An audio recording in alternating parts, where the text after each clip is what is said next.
Good morning students. कैसे हैं आप सब लोग? ठीक हैं। चलिए, अभी हमारे न्यू सिलेबस के अकॉर्डिंग हम पढ़ने जा रहे हैं दिल्ली सल्तनत। ठीक है। इसके बारे में 6 स्टैंडर्ड में आपने बहुत सारा पढ़ा था, अभी मैंने रिवीजन करवाया था, तब भी आपको ये चीज़ें पढ़ाई थी। तो मैं आपको ये चैप्टर वापस से एक बार रीड करवा रही हूँ।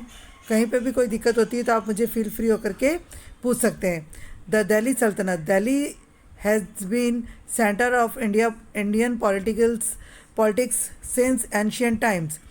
Delhi was an important center of trade and commerce during the reign of Tomar and Chauhan Rajput in the 12th century. The Delhi Sultanate was established in the early 13th century. The rulers who ruled over the vast area of North India between 1206 AD and 1526 AD are known as Sultan and their region is known as Delhi Sultanate. ठीक है। दिल्ली जो है वो main centre point माना जाता था पुराने समय से। वहाँ पर जो है व्यापारिक तौर पे भी वो बहुत इम्पोर्टेंट था। वहाँ पर जो है 12th सेंचुरी में तोमर और चौहान राजपूत ने शासन किया था, और उसके बाद जब धीरे धीरे 13th सेंचुरी तक उन्होंने पूरा दिल्ली को इस्टेब्लिश कर दिया था। लेकिन उसके बाद जो है ऑल ओवर नॉर्थ इंडिया में जब वहाँ पर शासन शुरू हुआ तो वो किसके अधीनस्थ हो गया? सुल्तान के अधीनस्थ हो गया। इसीलिए उसको क्या बोला गया? दिल्ली सल्तनत बोला गया। These rulers were originally of Turkish and Afghan origin. During these 325 years, total 5 dynasties came to power in Delhi Sultanate, including the Slave dynasty, the Khilji dynasty, the Tughlaq dynasty, Sayyid dynasty and Lodi dynasty. Underline कर लीजिए। During these से लेकर के और Lodhi dynasty तक आप underline कर लीजिए। Along with Delhi Sultanat we will also study about Vijayanagar and Bahmani empires in this lesson. Rulers of the Delhi Sultanate, जिन जिन लोगों ने दिल्ली पे शासन किया है बस उसके बारे में इसमें बताया गया है। स्लेव डायनेस्टी, सबसे पहले आया स्लेव डायनेस्टी 1216 एडी से लेकर के 1219 एडी तक। In 1192 AD in the second battle of Tarai, Shahabuddin Ghori won a decisive victory over Prithviraj Chauhan and led the foundation of Delhi Sultanate. After the death of Muhammad Ghori, his slave Qutbuddin Aibak became the first Sultan of Delhi Sultanate. During his reign of only 5 years, he tried to retain the Sultanate power. He fell from the horseback while playing polo and died in 1210 AD. After his death, his slave as well as his son-in-law Iltutmish came to the power. He established Chalangani yani Chargan, a force of 40 Turkish nobles to make Sultanate supreme. He shifted the capital from Lahore to Delhi. Iltutmish is considered to be the true founder of the slave dynasty. Iltutmish does not find any of his sons deserving the position of the Sultan, so he declared his capable daughter Rajia Sultan as his successor. Razia Sultan, उनके कोई बेटा नहीं था, इसलिए उन्होंने क्या किया? अपनी जो बेटी थी उसको सारी जिम्मेदारी उन्होंने सौंप दी थी। Shortly after the death of Iltutmish his daughter Razia extended the throne of Delhi.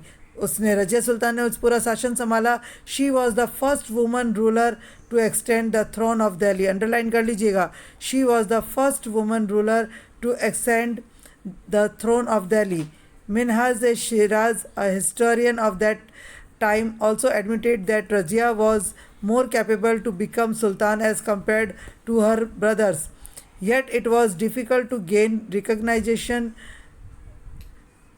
as a woman ruler. Even the courtiers were not willing to accept her as an independent ruler. Her rule came to an end because of greed for power of the nobles and the ongoing rebellion. The state was in turmoil for 6 years after her death. The noble enthroned Iltutmish's Nasiruddin on the throne of Delhi. He ruled for 21 years. After his death, Ghayasuddin Balban came to the throne. He destroyed the Chalgani force and overthrew the grip of the nobles from the regime. He strengthened the king's position. Balban was a patron of literature and art. After his reign of 22 years. Within short time, the Khilji dynasty was established in Delhi Sultanate. अब तक मैं आप लोगों ने इसमें पढ़ा कि जब रजिया सुल्तान शासक बनी ना, तो देखिए किसी को भी जो है वो बर्दाश्त नहीं होता है कि कोई लेडी जो है वो हुकूमत चलाए, है ना। तो वहाँ पर जो है वो इसलिए हार गई थी अपने वहाँ पर, क्योंकि उसी के जो अंदर के लोग थे, जो उसके वहाँ के शासनकाल के जो लोग थे, उन्होंने उसकी पोजीशन को ख़राब करना शुरू कर दिया था और कोई भी उसका कहना नहीं मानता था। उनको लगता था कि एक जो वुमन है, एक जो औरत है, वो हम पर राज कैसे कर सकती है। तो वो सब डिस्ट्रॉयड हुआ। तो उसके बाद क्या आया, खिलजी डायनेस्टी वहाँ पर शुरू हो गया। Khilji dynasty 1282 1320 AD. The rule of Khilji dynasty started with the ruler Jalaluddin. Underline कर लीजिएगा, the rule of Khilji dynasty started with the ruler Jalaluddin. After 6 years rule of Jalaluddin, ambitious Sultan Alauddin came to the throne of Delhi. He expanded his empire by conquering North India, Gujarat and South India. जब वो जब अलाउद्दीन जो है वो दिल्ली का शासक बना, throne का मतलब होता है शासक बनना, जब वो बना तो उसने अपनी एम्पायर को कहाँ तक बढ़ा दिया था, पूरे उत्तरी भारत में गुजरात और दक्षिण भारत तक बढ़ा दिया था। He started the system of keeping permanent army in Delhi. उसने परमानेंट आर्मी को रखना शुरू कर दिया था। He introduced a system of mark, दाग, फेस, चेहरा for distinctive identification of army horses and soldiers. He also made administrative reforms like price regulation, market control and hoarding regulation. After the death of Alauddin Khilji, the state was in turmoil. Ghiyasuddin Tughlaq was the one who ended the Khilji dynasty and started Tughlaq rule from throne of Delhi. यानी अलग अलग लोग आए और अलग अलग लोगों ने अपना अपना नाम दे करके और दिल्ली पर शासन करना शुरू किया। क्यों किया, दिल्ली क्यों इम्पोर्टेंट था, वो आपको स्टार्टिंग में बता चुकी हूँ कि वो एंशियंट टाइम से ट्रेड के लिए, बिजनेस के लिए और इनकम सोर्स के लिए बहुत ही अमेजिंग रहा हुआ है। फेमस पोइट अमीर Khusro was there during the rule of Alauddin Khilji. He composed famous literary work like Qiratul Sadan, Aishika, Nuz, Spear, etc. Tughlaq dynasty. During the Tughlaq dynasty, Muhammad bin Tughlaq was one of the most talented sultan. He implemented some scheme during his rule, including relocation of the capital from Delhi to Daulatabad. जो मोहम्मद बिन तुगलक है वो बहुत talented सुल्तान था। उसने जो है बहुत तरह तरह की स्कीम्स चलाई थी अपने शासनकाल में, और सबसे बड़ा तो उसने क्या किया था कि उसने अपनी राजधानी को दिल्ली से कहाँ पे ले गया था, दौलताबाद ले गया था। सिंबॉलिक करेंसी एक्सपेरिमेंट एक्सेट्रा, और उसने जो करेंसी चलाई थी उस पर एक सिंबल भी बनाया था। Most of the scheme failed due to lack of practicality as well as lack of plan implementation. बहुत सारी चीज़ें प्रैक्टिकल में नहीं थी और कोई प्लान के अकॉर्डिंग इम्प्लीमेंट नहीं हो पाई, इसलिए उसकी बहुत सारी स्कीम्स फेल हो गई थी। Hence these schemes have gone down in history as ascetic scheme. Ibn Battuta, an African travel, visited India during the time of Muhammad Tughlaq. Muhammad Tughlaq was succeeded by his paternal cousin Firoz Shah Tughlaq.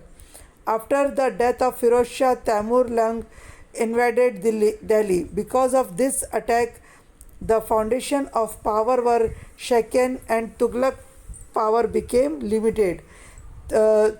Firoz Shah की death के बाद में जो है क्या हुआ कि तुगलक शासनकाल है वो सीमित मात्रा में हो गया, यानी जितना बढ़ाया था उससे बहुत कम हो गया। नेक्स्ट है सैयद डायनेस्टी और Lodhi dynasty. After the end of Tughlaq dynasty, Khizar Khan established the Sayyid dynasty. After the Sayyid dynasty, Behlol Lodi established the Lodi dynasty. Behlol was the first Afghan ruler of the Lodi Sultanate. The last emperor of the Lodi dynasty was Ibrahim Lodi. He was defeated by Babur in the first battle of Panipat in 1526 AD, and Sultanate era came to an end and Mughal rule started. अब आ रहा है state administration. State administration कैसा था वो देखिए, क्योंकि अलग अलग लोग आए और अलग अलग लोगों ने अपना अपना शासनकाल किया, तो इस दौरान जो है वो दिल्ली में बहुत सारे चेंजेस आए थे. The Delhi Sultanate, which was established in the 13th century, was unique in terms of state governance. The Sultan was at the center of Delhi Sultanate. The power of Sultan was paramount. He was also the supreme commander, the supreme head of the executive and the supreme judge. There was a cabinet to help the sultan. यानी पूरा systematic हो गया था. जैसे कि आज हमारी जो बड़ी संसद भवन है वो कहाँ है, दिल्ली में ही है ना, तो उसी तरीके से उस समय भी संसद भवन हुआ करती थी. उसको इन्होंने क्या दिया था, कैबिनेट दिया हुआ था, और वो सब जो कैबिनेट में थे मेंबर्स वो सुल्तान को हेल्प करते थे. Cabinet ministers and official were appointed by the sultan himself. ठीक है. द सुल्तान सिस्टम, द सल्तनत system was divided into 3 section, namely central, provisional and local. अब बात आ रही है central ruler. Central rule. The cabinet was the chief after the sultan. Underline कर लीजिएगा, कैबिनेट जो है वो चीफ था सुल्तान के बाद में. The sultan's chief minister was called the wazir. Underline कर लीजिए. Who was the head of the administration. Beside this, the cabinet consists of army, postal department, religious department, foreign affair department, intelligence department, etc. जिस तरीके से अभी जो है संसद भवन में सब तरह के मंत्री बैठते हैं और सब तरह का काम देखते हैं, उसी तरीके से उस समय में भी ये व्यवस्था बनाई गई थी. अलग अलग डिपार्टमेंट के लिए अलग अलग मिनिस्टर्स थे और वो अपना अपना डिपार्टमेंट संभालते थे. दस मोर और less modern cabinet like arrangement was seen at that time. Okay, know this. During the time of Alauddin Khilji, the postal system came into existence to fulfill government requirement. Runners carried royal messages and orders. The runners were in all the important centers of the state. In this way, it can be called the initial version of the current postal system. डाक सुविधाएं भी उस वक्त शुरू हो गई थी, लेकिन उस वक्त में जैसे अभी पोस्टमैन हुआ करते हैं, उस समय में भी रनर्स थे, जो जितने भी शाही जो मैसेज होते थे या आदेश होते थे वो एक स्थान से दूसरे स्थान पर ले जाने में सहायक होते थे. अब आ रहा है provincial rule. During the Sultanate of provinces was divided into jagirs which were called iqtas. The head of iqtas was called iqtadar और muqti, who was the head of the executive and the judiciary of the province. His job was to provide army to the Sultan whenever needed and to collect the land revenue. However, in the time of Alauddin Khilji and Muhammad Tughlaq, the central army was given importance and control over Iqtadar was established. जब कभी भी जो है revenue collect करने की बारी आती थी या कहीं पे कुछ न्याय से संबंधित काम की बात आती थी, तो वहाँ पर ये जो मंत्रालय है वो क्या करता था, राजा को जो है वो आर्मी प्रोवाइड करता था. अब आ जाइए local government. The unit after the province was divided into district and talukas called shiqs and parganas respectively. The village administration was headed by the mukhi and muqaddam and the clerk and patwari helped him. Okay. अब आ जाइए forts and other construction. Delhi में जितने भी देखने की जगह बनी हुई है उन सब के बारे में इसमें बताया हुआ है. मैं रीड कर रही हूँ, आप ध्यान से सुनेंगे. The establishment of the Delhi सल्तनत marked at the beginning of the construction of Indo-Islamic style architecture in India. During the Sultanate period, significant work of architecture like fort, mosque, tombs, houses, gardens, gates, minarets, etc. were constructed. A mosque named Kuwait ul-Islam was built in Delhi during the time of Qutbuddin Aibak. Another important building built during Qutbuddin Aibak reign was Qutub Minar. Only one floor of it was constructed during his reign. Iltutmish completed rest of the work after his death. It was renovated by Firoz Shah Tughlaq and Sikandar Lodi. Another building built by Qutbuddin Aibak was a mosque called Dhaiddin Ka Jhopda, which is located in Ajmer. The construction during the period of Iltutmish include Hauze Shami Eidgah and Jama Masjid. Major constructions work during the reign of Alauddin Khilji include Alai Darwaza, Siri Fort and a town named Siri and Hauze Khas. Tughlaqabad, Firozabad, Hisar, Jaunpur, Firozpur, Fatehbad, etc. Towns were settled during the Tughlaq rule. During this period, many forts, mosques, lakes, palaces, baths, tombs, bridges, inns, gardens, etc. were built in Delhi. Tombs and mosques were built during the Sayyid and the Lodi dynasty.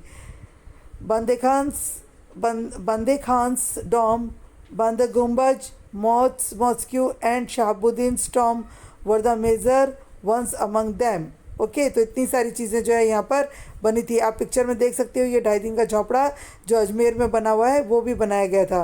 अब आ जाइए Vijayanagar empire. The process of disintegration of the Delhi Sultanate began during the time of the weak sultans of the Tughlaq dynasty. This process accelerated during the Sayyid dynasty and the Lodi dynasty. The situation was further deteriorated by Taimur's invention. Due to all these conditions, many North and South Indian states became independent, including Vijayanagar, Bahamani, Malwa, Mewar, Bengal, Jaunpur, etc. Let's get some information about Vijayanagar and Bahamani. जब आपको पता है कोई भी चीज़ जब कमज़ोर होती है तो वो सब स्वतंत्र होना शुरू हो जाती है. तो यहाँ पर भी ऐसे हुआ कि जब तुगलक वंश ख़त्म होने जा रहा था और सब लोग जो है वो धीरे धीरे क्या हो रहे थे कि उनसे फ्रीडम लेते जा रहे थे. उसमें से कुछ ये जो नगर बताए हुए हैं, कुछ जगह बताई हुई है, ये भी उत्तरी और दक्षिणी भारत में स्वतंत्र हो गए थे. 2 brothers named Harihar Rai and Bukka Rai laid the foundation of the Vijayanagar Empire on the bank of the river Tugbandra, making its capital of their kingdom. The town was initially known as Vidyanagar after his Guru Swami Vidyanarayan.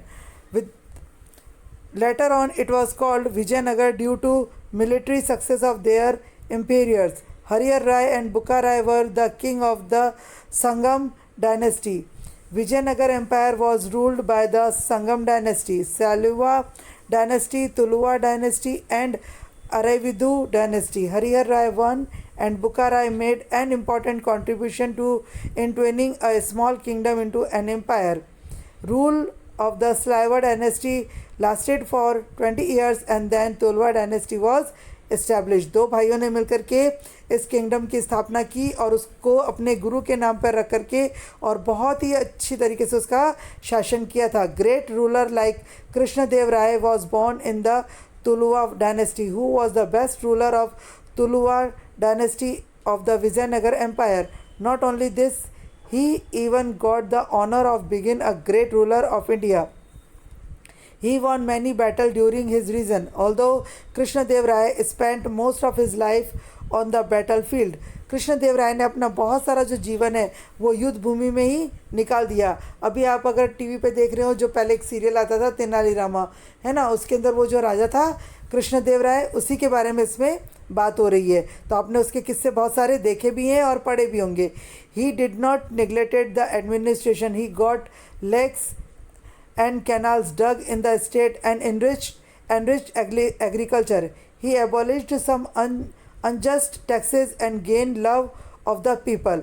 उसने अपने शासनकाल में बहुत जगह पे जो है बहुत सारे के कैनाल्स खुदवाए, झीलें बनवाई और एग्रीकल्चर को बहुत बढ़ावा दिया. और उसने बहुत ऐसे सारे जो टैक्सेस थे उसको बंद किया जो इलीगली लोगों पर लगाए जा रहे थे, इसलिए वो लोगों में सबसे प्रिय थे. He established a town called Nagalapur near Vijayanagar and decorated it with various buildings and temples. उन्होंने नागलपुर एक जगह बनाई जिसमें बहुत सारी बिल्डिंग्स और मंदिर बनाए थे. कृष्णदेव राय was himself a great scholar. He wrote several texts in Sanskrit and Telugu. Due to the spread of literacy art, he became well known as the Bhoj of Andhra. Underline कर लीजिएगा. Due to the spread of literary art, he became well known as the Bhoj of Andhra. After Krishnadev Rai, death, internal conflicts and conspiracies started in Vijayanagar. राजा के मरने के बाद में उनमें आंतरिक जो है वो गृह युद्ध शुरू हो गया था. Vijayanagar was defeated by the union of Muslim state in the battle of Talikota on January 23rd, 1565. Even after the war, Vijayanagar Empire lasted for a century but did not achieve the same grandeur as before. Vijayanagar समाप्ति की तरफ था, लेकिन वो फिर भी जो है दोबारा से जैसा कृष्णदेव राय के समय में था वैसा अचीव नहीं हो पाया. अब बात आ रही है Bahmani kingdom. Zafar Khan establish the Bahmani kingdom in the south during the Tughlaq dynasty. This kingdom influenced the politics of South India for almost a century and a half. Jafar Khan, under the name of Alauddin Bahman Shah, ruled independently. He annexed several territories to his state, making Gulmarg the capital of newly independent state. The region of Ahmad Shah and Muhammad Shah III are significant in the Bahmani empire. इन लोगों ने मिलकर के Bahmani empire खड़ा किया और वो भी साउथ में. Ahmad Shah moved his capital to Bidar from Gulmarg and built several building in Bidar. Mahmud Gawan was the wazir of Mohammad Shah third. ठीक है. He created a competent administration. Bahmani power strengthened during the reign of Muhammad Shah III. After that during reign of Mahmud Shah, all the power of the state passed into the hand of his Wazir Qasim Barid, and it was during his reign and that Bahmani came to an end. The whole empire was divided into 5 independent states like Bijapur, Ahmednagar, Golconda, Bidar and Barar. Mahmud Shah की जो हारने के बाद में जो वज़ीर कासिम बारिद आया, उसके शासनकाल में क्या हुआ, सारा बहामनी जो है वो तहस नहस हो गया और वो 5 इंडिपेंडेंट स्टेट्स में कन्वर्ट हो गया. लास्ट पढ़ रहे हैं एंड ऑफ दिल्ली सल्तनत रूल. दिल्ली सल्तनत which was established in 1206 AD by Qutbuddin Aibak and after 320 years came to an end in 1526 AD with the end of rule of Ibrahim Lodi. In the span of around 325 years, the right powerful and sometimes weak sultans also came to the throne. The Muslim empire of Delhi saw many ups and downs and was ultimately destroyed. पुराने समय में जो है वो destroyed हो गया था और वो दोबारा इस्टेब्लिश नहीं हो पाया था. वापस जब फिर ब्रिटिश लोग आए थे, उन लोगों ने उसको अपनी राजधानी बनाया और फिर से उसको डेवलप करना शुरू किया था. चैप्टर को रीड करेंगे, बहुत इजी है. कहीं पे भी कोई दिक्कत होती है तो पूछेंगे. Okay, now bye.